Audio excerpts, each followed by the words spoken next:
खूप जड अंतकरणाने मी बेलाला मम्मीकडे परत सोडायलाच निघालीये. संध्याकाळी थोडंसं लेटच झालं होतं आम्हाला पोहोचायला. घरी आल्यानंतर बेला डायरेक्टली झोपी गेली कारण फार दमली होती ती.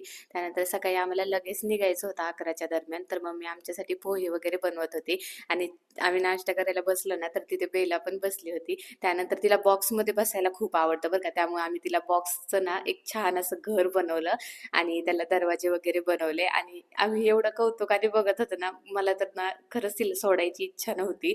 पण ठीक आहे, आता ती तिथेच राहते आणि माझ्याकडे कायमस्वरूपी राहणार नव्हती ती. त्यामुळे मी सोडलं तिला तिथे आणि इथे ना तिला छान असं घर बनवत होता प्रकाश, खिडक्या वगैरे. पण तुम्ही बघताय ती दाताने कशी कुरतडतीये सगळं आणि स्वतःसाठी ना बरोबर तिथून बाहेर निघता येईना असं एरिया करून घेते ती. त्यानंतर आतमध्ये छान खेळत बसली. मग तिला आम्ही खाऊ देण्याचा प्रयत्न केला, तर तिथून नाही खाल्ला तिने, दरवाजातून खाल्ला बरं का. मस्त खाल्ला खाऊ तिने. त्यानंतर तिथंच झोपून गेली, तिथंच खातीये, तिथंच बसतीये आता ती.